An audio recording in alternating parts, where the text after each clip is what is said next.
Hello and welcome. This is Your City in Action here on Salina Media Connection. I'm your host, Todd Pittenger, from the Rockingham Media group of radio stations, most notably News Radio 1150 KSAL, where I do the news on the Kansas News Network also. So I do this show because I know a little bit about the news. I know a little bit about everything. What they say, I'm a jack of all trades, but really a master of none. So I know just enough to be dangerous. Fun show, good show lined up today. Today we're joined by Amy Adams from the Salina Public Library. Amy, thank you for joining us. Oh, thank you for having me. I always tell people I think the Salina Public Library may be the best kept secret in town. When I was a kid growing up, we would go there in the summer, and it was a whole bunch of books on shelves, and I could spend an entire afternoon there just looking for some books to check out. But the Salina Public Library, much more. Yeah, you've got books on shelves, right? But it's much more than that, isn't it?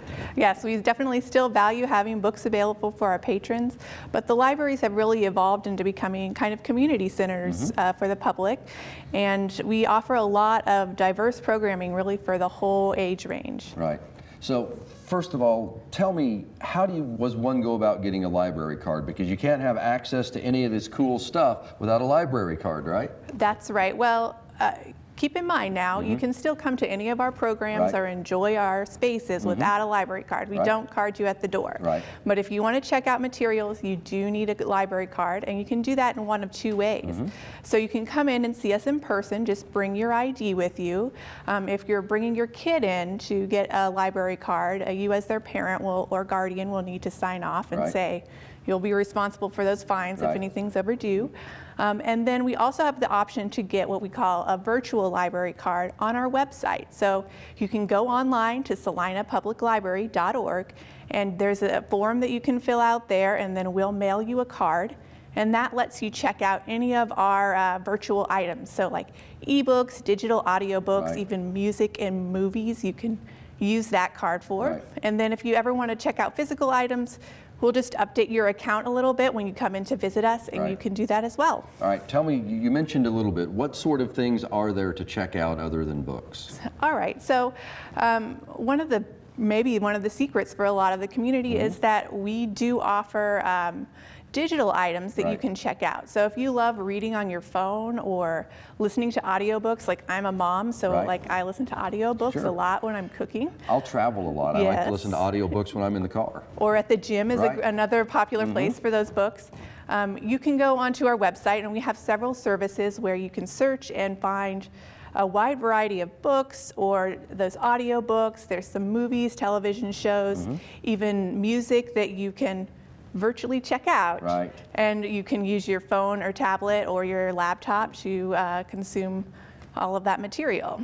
But again, I can't do any of that if I don't have a library card, That's right. All right, you said something that was a little bit intriguing to me. You talked about programming. What is programming at the library? All right, well, so we offer a wide range, really, for all different interests and age levels. So a lot of people will probably already know that we offer story times for the preschool set. But we also have a Magic Treehouse book club for like our middle grade kids. We have STEM programs for those kids in elementary school.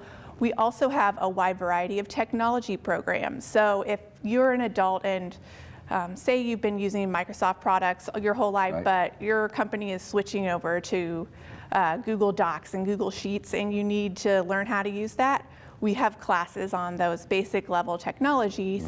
And then we also have what we're calling maker groups. So if you're interested in technology and you want to learn a little bit of the nuts and bolts of, say, how to solder or how to code or 3D printing, those are the kinds of classes that you can come in and for free and to just kind of explore those topics. And we also offer book clubs and a genealogy club and an anime club. So really we're trying to cover a wide range of interests for all ages with our array of programming. Now you have actually the main library, which was what I was used to growing up, but you've got another building, kind of, for lack of a better term, catty corner from the library, right? Yes, the McKenzie Center is just across the street to the north. It's a Morton building with a green roof. That's the way I always describe it to people, telling them how to find it. And actually, my office is in that building. We have a couple classrooms there, and we run the what we call the CLASS program out of that building. So CLASS stands for Community Learning and Skill Sharing, which is kind of a mouthful, which is why we shorten it to CLASS. But the basic concept behind that program is that it offers lifelong learning opportunities for mostly adults. So say you're really good at wood carving, for example, you might volunteer to share your expertise by teaching a class through our CLASS program. And then folks can sign up to take that and just continue to learn and explore new hobbies or learn about new topics. Some of our teachers are hobbyists who have just taught themselves, and some have had more formal training. So tell me, you've got a lot of space over there. I know you do in the McKenzie Center and in the library. You've got the Prescott Room down in the basement, right? If I have a group that needs some meeting space, or I'm looking for a gathering, it used to be I could get space there. Can I still do that? Oh, yes, for sure. That's actually one of our most popular services. Interest in that has grown a lot. Over the past year, we had about an additional 240 requests for room reservations I met this past Senator year. Bob Dole down there several years ago. Yes. So like you mentioned, we have the Prescott Room, which is our biggest room. It fits about 128, I believe. And then we have smaller conference rooms. We have a silent study room if you just need some quiet to get some work done. And then in the McKenzie Center, we have two kind of medium-sized rooms that fit about 20 and 40 people. All of those rooms are available for the public to reserve for their groups. You can reserve about 60 days out, and it is free for nonprofits or casual groups. Say if you want your book club to meet in one of the meeting spaces at the library, you can either give us a call to make those reservations, or once again get on our website, salinapubliclibrary.org, and you can reserve it online.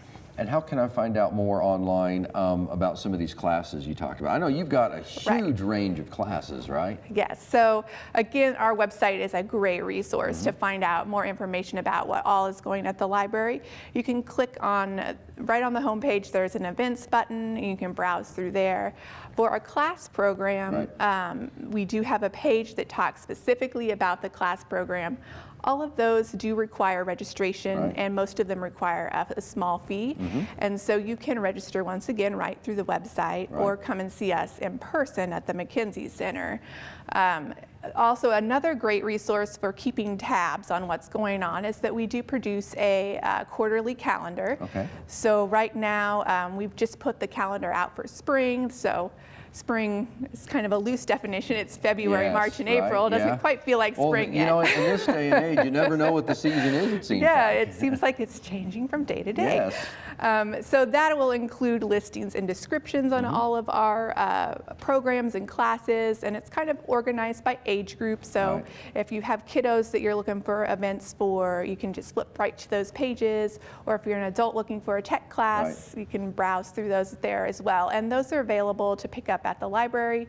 We also have them at a couple locations around town, like coffee shops and the hospital even. So you can pick those up and browse through and take it with you. Share it with your friends. All of these things you do and offer at the library, I know you don't have a huge staff. Your staff's not unlimited. I would guess you probably couldn't do some of these things without some volunteer help. Oh yes, definitely. We really value our volunteers, and they do a variety of tasks for us, from doing some shelving work, or we also have some outreach programs where we take books out into the community. Either we take them to preschools, we take them to some of our homebound patrons, we take them for what we call lobby stops at retirement centers, so people can check out at those locations, and our volunteers help with selecting which books go out. Because that can be kind of a time-consuming task for staff to do. If people are interested in volunteering, you can come in and see us and ask for an application at our circulation desk, or once again, go on the website. We have information about volunteer tasks that are open. right now, and you can fill out the application form right there. Pretty soon here in March, we'll be looking for some volunteers. Okay, that's what I was going to say. Volunteers, I was just saying, they age from what age to what age? So I would guess children to senior citizens, huh? Most of our typical tasks, it's 16 and older for, say, like shelving books, but especially in the summer, we really rely on on teenagers to come in and volunteer. Like you mentioned, in the summer, we get a lot of foot traffic from families who have kids out of school, and we're running extra programming and encouraging folks to read. We'll have a summer reading goal where we're trying to encourage the community to record how many books they're reading, and there'll be great prizes, and it's wonderful and lots of fun. But in order to make that all happen, we need some extra help, and that's where our volunteers come into play. So that application will be going up on our website here in March, and we'll need a pretty large group of those to help us out, make all those programs happen. And I know for those teens that stick it out and do it for a long time, don't you give away a scholarship or two? Yes, that's right. You've done a little research. I have, can tell. yes. Well, you send me these news releases all the time, and I actually, you might not always see them on my website, but I always read them. Well, that's good to know. My efforts are not in waste. So, yes, the Friends of the Library, which is what I like to call our Library Booster Club. So they are a group of volunteers that do a lot of they run our book sales. They do a lot of support for the library and some fundraising to help support some of our extra programs. And one of the things they do is recognize the work that our volunteers put in to make our summer happen. And so they're actually taking scholarship applications right now for folks who have teenagers who have worked for us in the past. They can apply for that scholarship, and they give away anywhere from I believe $500 to $1,500 in scholarships to volunteers. I know. I had two kids just graduate from college. College is not cheap, so every little bit helps. Whether it's $500, whether it's $50, whether it's $1,500, every little bit helps. Right, and it's another way, and it's like the circle of learning. It's another way we can support learning in our community. Is by recognizing those volunteers. All right, one of the things I really like about the library, I didn't tell you I was going to ask you about this. Whenever I come in there, it seems like you have a different sort of work of art or display in your little gallery out there. Yes. Tell me about that. That's right. In our south entryway, we have a little gallery called Gallery 708, and that's a reference to the Dewey number for art. Okay, I did not know that. I learned something new every day. There. And about every 8 weeks, we switch out for a different artist. Right now, there's some watercolors and on display in that area, and we've had artists mostly from Salina and the local region. We like to be a friendly gallery for artists to kind of get their start. We're going to have artists from Central displaying here in a couple months. And then each first Friday, with a lot of other galleries and in the area, we'll have a reception, and those start at 4. We're the early birds for First Friday. They always start at 4 and end at 5:30 because we're only open to 6 on Friday. But it's a great way for us to support artists in our community, and then to expose our patrons to different styles of art. Right, and like I said, I like it because literally I come in there and I don't know what to expect. It seems like I always see something different, and I think I always make it a point to stop and look at, because it's always something, it's always different every time I go in there, it seems like. Yes, yeah. All right, now tell me about, in this day and age, it is very important to be online, to be connected with the internet. Even if I don't have internet at home, if I don't have a computer at home, I can come and use your computers at the library, correct? That's correct, yes. You probably have a lot of people do that, I would guess. Oh, yes. Definitely. Internet access is an important role that the public library plays in our community. Yes. And we do that in a couple ways. One, we have free Wi-Fi in our building. So like I said, we have a lot of great spaces where you can sit down and work and just access the Wi-Fi. You don't have to worry about ordering drinks or anything. You can just make yourself at home. Then we also have a computer lab. So if you don't have your own laptop, you can come in and use one of our computers in the computer lab, access the internet, work on your resume, any of those things.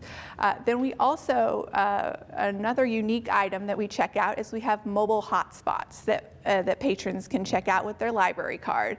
So those are these magic little boxes that you can... I've never heard of it. Tell me about that. That's intriguing. intriguing to me. That's new to me.